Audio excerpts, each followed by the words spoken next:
Praise the lord. యేసుక్రీస్తు నామంలో అందరికీ వందనాలు. ఉదయకాల సమయంలో ప్రతిదినము ప్రభువుతో అన్న యొక్క కార్యక్రమానికి మిమ్మల్ని అందరినీ కూడా ప్రేమపూర్వకంగా ఆహ్వానిస్తూ ప్రార్థన చేసుకుని మనం ప్రారంభించుకుందాం. తండ్రి, నీ వందనాలు, స్తుతులు, స్తోత్రాలు నాయన. ఉదయకాల సమయంలో మీరు మాకు ఇచ్చిన ఈ చక్కటి అవకాశాన్ని బట్టి స్తుతిస్తున్నాం. మీ మాటలు వినడానికి ప్రభు నాయన, వాటిని గ్రహించడానికి, వాటి ప్రకారంగా జీవించడానికి కృప చూపించండి. మాకు ఆశీర్వాదకరంగా ఈ సమయాన్ని దీవించమని వేడుకుంటున్నాం. సహాయం చేయండి. ఎంతమంది అయితే మీ మాటలు వినాలని ఆశపడుతున్నారు, ఆశ కలిగిన ప్రాణాన్ని తృప్తిపరిచి నడిపించమని యేసుక్రీస్తు నామములో ప్రార్థించి వేడుకున్నాను తండ్రి, ఆమేన్. రైట్. ఈ యొక్క ఉదయకాల సమయంలో ఒక వ్యక్తి గురించి చెప్తాను. ఆ వ్యక్తి పల్లెటూరు నుంచి విదేశాలకు వెళ్ళడానికి మొట్టమొదటిసారిగా విమానం ఎక్కుతున్న వ్యక్తి. కష్టపడి టికెట్ కొన్నాడు, దాని మీద విమానం ఎక్కాడు. విమానం ఎక్కి ఇంకా కూర్చున్న తర్వాత ఎయిర్ హోస్టేజ్ వాళ్ళంతా వచ్చి ఆయన సీటు చూపించి ఆయన్ని కంఫర్టబుల్ గా కూర్చోబెట్టి అలా మధ్య మధ్యలో వచ్చి ఆయన్ని పలకరించుకుంటూ ఆయనకి చాలా స్నాక్స్ తీసుకొచ్చి ఇస్తా ఉన్నారు. ఇస్తా ఉంటున్న సమయంలో ఈ వ్యక్తి అనుకున్నాడు, ఇవన్నీ కొనాలేమో, వీటికి మళ్ళీ డబ్బులు ఇవ్వాలేమో అనుకొని వాళ్ళు తీసుకొచ్చి ఇస్తున్న ప్రతిసారి వద్దుద్దమ్మా అంటా ఉన్నాడు. కొద్దిసేపు తర్వాత మరలా ఇంకొక ఆమె వచ్చి కూల్ డ్రింక్ ఇస్తుంటే వద్దు పర్లేదమ్మా, నాకు బాగానే ఉంది, చల్లగా ఉందిలే అంటున్నాడు. చాక్లెట్లు ఇస్తుంటే తీసుకోవట్లేదు, బిస్కెట్లు ఇస్తుంటే తీసుకోవట్లేదు, చిప్స్ ఇస్తుంటే తీసుకోవట్లేదు, డ్రింక్ ఇస్తుంటే తీసుకోవట్లేదు, ఏమి ఇచ్చినా తీసుకోవట్లేదు. సో ఆ ఎయిర్ హోస్టేజ్ లో ఒక ఆమెకు అనుమానం వచ్చి చాలా సమయం తర్వాత ఆయన దగ్గరకు వచ్చి, సార్, వీటన్నిటికీ మీ టికెట్ లోనే డబ్బులు కట్టేసి ఉంటారండి, మీరు నిర్భయంగా నిశ్చింతగా తీసుకోవచ్చు వీటిని, ఎందుకని మీరు అన్నిటిని అవాయిడ్ చేస్తా ఉన్నారు అని చెప్తే అప్పుడు మనవాడికి బల్బు వెలిగిందంట.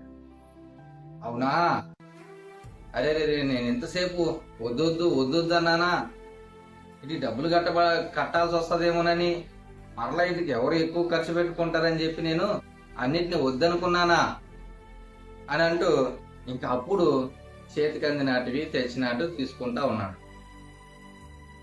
ఈ ఉదయకాల సమయంలో ఈ మాటలు నేను దేని బట్టి చెబుతా ఉంటా ఉన్నానంటే, చాలా మంది యేసుక్రీస్తు ప్రభువు ద్వారా రక్షణ పొందుకున్న వారు, ఆయన యందు విశ్వాసం ఉంచి ఆయన కుమారులుగా కుమార్తెలుగా తీర్చబడిన వారు, పిలువబడిన వారు,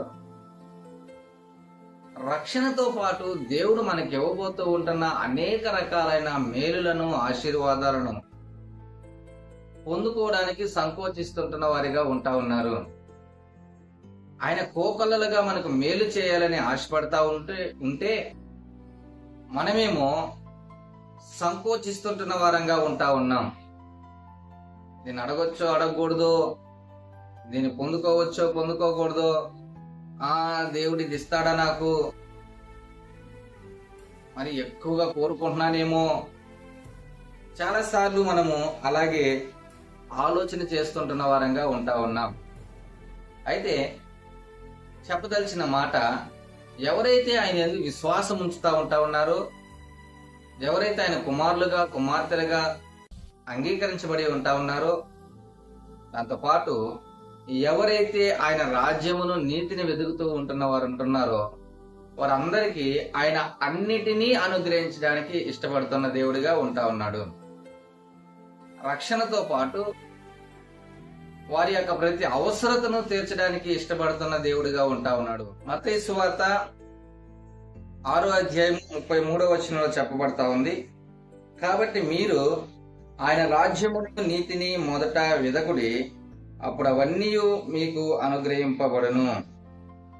సో ఎవరైతే ఆయన రాజ్యమును నీతిని వెదికేవారిగా ఉంటా ఉన్నారో వారికి అవన్నీ కూడా దేవుడు అనుగ్రహించేవాడిగా ఉంటా ఉన్నాడు. ఏంటి అవన్నీ అంటే, ఏమి తినాలో, ఏమి త్రాగాలో, ఏమి ధరించుకోవాలో, అవన్నీ కూడా దేవుడు బోనస్ గా మనకు అనుగ్రహించే దేవుడిగా ఉంటా ఉన్నాడు.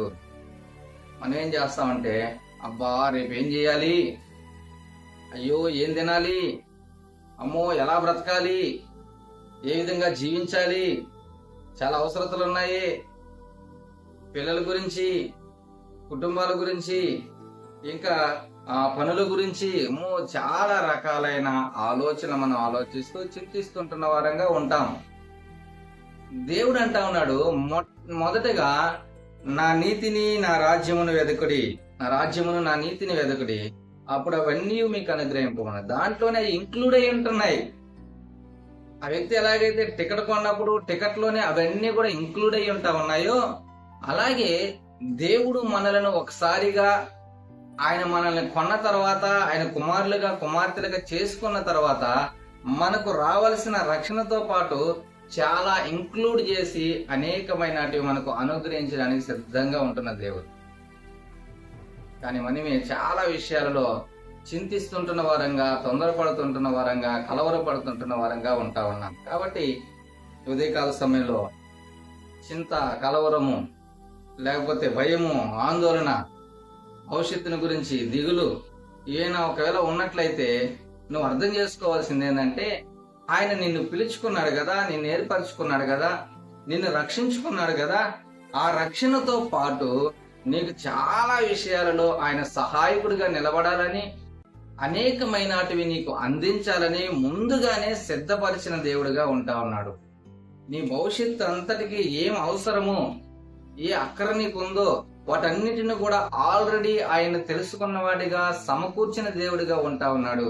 మనం చేయాల్సిన పని ఏంటంటే, మొట్టమొదటిగా వీటన్నిటిని పక్కన పెట్టి ఆయన నీతిని, ఆయన రాజ్యం ఎదిగితే చాలు.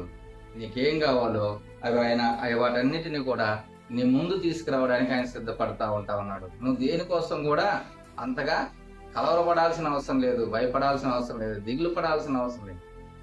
మాట్లాడుతున్న ప్రియమైన వాళ్ళారా, ఆయన రాజ్యమును, ఆయన నీతిని ఎదగటానికి ప్రయత్నించి దేవుని దగ్గర నుంచి నువ్వేం పొందుకోవాలనుకుంటున్నావో వాటిని దేవుడు నీకు అనుగ్రహించడానికి సిద్ధంగా ఉంటా ఉన్నాడు. తలలోంచుదాం, ప్రార్థన చేసుకుందాం. పరిశుద్ధుడైన తండ్రి, ప్రేమ కలిగిన మా దేవాన్ని వందనాలయ్యా. ఉదయకాల సమయంలో నీ పాదాల దగ్గర ప్రార్థన చేస్తా ఉన్నాం.